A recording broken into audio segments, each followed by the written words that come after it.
আজকে দুপুরবেলা আমরা যে রেগুলার নাকা চেকিং হয় 91 মাইল শিখনসরা আন্ডার কুমারঘাট পিএস, সেখানে চেকিং চলাকালে ওই পেট্রোল দিকে একটা অটো আসে। তখন অটোটারে কাগজপত্র দেখানোর জন্য সাইন দেওয়া হয়। তো এই দেখানোর সময় আর যে এখানে আসলো ড্রাইভার আর ড্রাইভার পিছনে থেকে একজন লোক ছিল, তাকে জিজ্ঞাসাবাদ করার সময় তাদের আমাদের চেকিং যে অফিসার ছিল সন্দেহ হয়। তখন সন্দেহমূলক গাড়িটাকে সার্চ করে গাড়ির পিছন দিকে সিটের পিছনে একটা প্যাকেটের মধ্যে 2টা শোকেস পাওয়া যায়, যেগুলি হেরোইনে ভর্তি ছিল। তারপর আমরা যে এনডিপিএসের যত লিগ্যাল প্রসিডিউর আছে সেগুলি আমরা মান্যতা দিয়ে সার্চ করে তাদের কাছ থেকে মোট ওজন করে 23.25 গ্রাম হেরোইন নামক নেশা সামগ্রী আমরা উদ্ধার করতে পারি।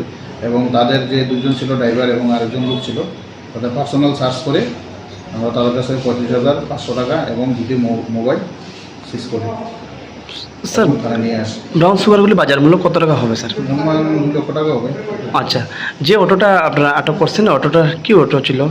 এটা ই-রিক্সা, ব্যাটারি চালিত ই-রিক্সা। আচ্ছা, আর যে দুজন যে আপনারা গ্রেপ্তার করছেন তাদের নামটা যদি একটু বলতেন। একজন নাম হচ্ছে আকাশচন্দ্র দেব আর আরেকজন হচ্ছে স্বামী দেব। দুজনের বাড়ি পাইতুর বাজার, কৈলাসহর। আচ্ছা স্যার, তাদের বিরুদ্ধে আজকে মামলা আপনারা নিয়েছেন? আমরা তাদের বিরুদ্ধে একটা ইন্ডিকেশন মামলা নিয়েছি এবং কালকে হিমাংশু তাদের আদালতে সুপর্দ করব। ধন্যবাদ স্যার।